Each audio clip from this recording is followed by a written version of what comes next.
Louis બિંદુ સંરચના, Lewis dot structure. આપણે જોયું કે પરમાણુઓ ઇલેક્ટ્રોન શેર કરીને સહસંયોજક બંધ બનાવે છે. દર વખતે આવી આકૃતિ બનાવવી મુશ્કેલ છે, તો રસાયણશાસ્ત્રી લુઈસે એક રીત બતાવી. ફક્ત બાહ્ય કક્ષાના ઇલેક્ટ્રોન બતાવો, એ પણ બિંદુ એટલે કે ડોટથી. આને લુઈસ બિંદુ સંરચના કહે છે.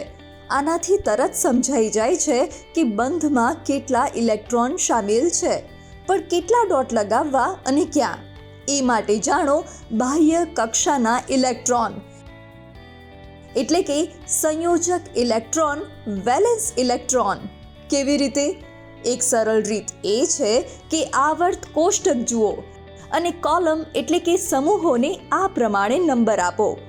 સમૂહ 1ને નંબર 1, પછી નંબર 2, વચ્ચેના ટ્રાન્ઝિશન તત્વોને હાલ છોડી દો.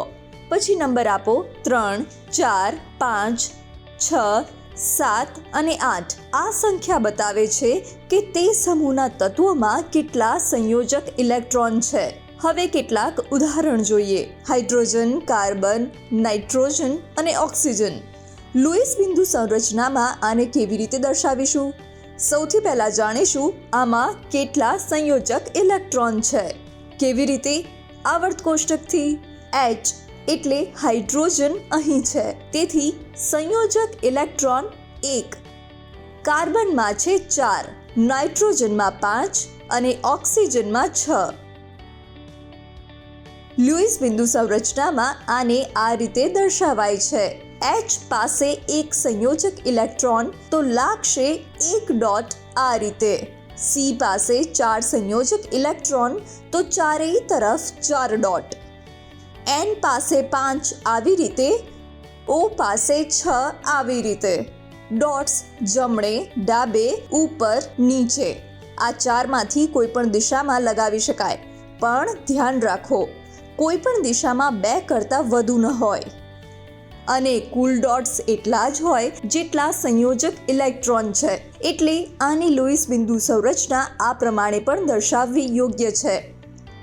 હવે જોઈએ કે જ્યારે પરમાણુઓ એકબીજા સાથે જોડાય છે એટલે કે બંધ બનાવે છે, ત્યારે લુઈસ માળખામાં તેને કેવી રીતે દર્શાવાય છે.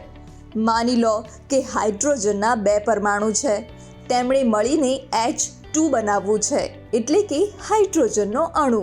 દરેક હાઇડ્રોજનના લુઈસ બિંદુ સંરચનામાં લાગેલો એક ડોટ એ દર્શાવે છે કે તેમની પાસે એક સંયોજક ઇલેક્ટ્રોન છે. પણ સ્થિરતા માટે દરેક હાઇડ્રોજન પરમાણુની બાહ્ય કક્ષામાં હોવા જોઈએ કુલ 2 ઇલેક્ટ્રોન. યાદ છે ને દ્વિક નિયમ અને અષ્ટક નિયમ પણ? તો આ બંને હાઇડ્રોજન એક ઇલેક્ટ્રોન એકબીજા સાથે આ પ્રમાણે શેર કરે છે. આ શેર કરેલી જોડીને આપણે આમ એક રેખા દ્વારા દર્શાવીએ છીએ. યાદ રાખો, એક રેખા એટલે કે એક જોડી ઇલેક્ટ્રોન અર્થાત 2 ઇલેક્ટ્રોન. તો બંને વચ્ચે સિંગલ બોન્ડ અર્થાત એકલ બંધ બને છે અને બને છે H2 અણુ. આને આવી રીતે સમીકરણ દ્વારા પણ દર્શાવી શકાય. હવે O2 ઓક્સિજન અણુનું ઉદાહરણ. બંને પરમાણુઓ પાસે 6 સંયોજક ઇલેક્ટ્રોન છે, પણ જોઈએ છે 8. જો આ એક જોડી ઇલેક્ટ્રોન શેર કરે તો બંને પાસે હશે 7. તેથી તેમને એક વધુ જોડી ઇલેક્ટ્રોન શેર કરવી પડશે, એટલે કે કુલ 2 જોડી ઇલેક્ટ્રોન અર્થાત 4 ઇલેક્ટ્રોન. આથી બને છે ડબલ બોન્ડ એટલે દ્વિબંધ. બાકી રહેલ ઇલેક્ટ્રોન તેમ જ રહે છે, બંધમાં સામેલ થતા નથી. શું હવે તમે નાઇટ્રોજન N2નું જોડાણ બતાવી શકશો? વિડીયોને અહીં થોડી વાર રોકો.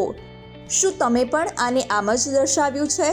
બંને નાઇટ્રોજન મળીને 3 જોડી ઇલેક્ટ્રોન શેર કરે છે અને બંને છે ટ્રિપલ બોન્ડ અર્થાત ત્રિબંધ અને બને છે N2 ગેસ.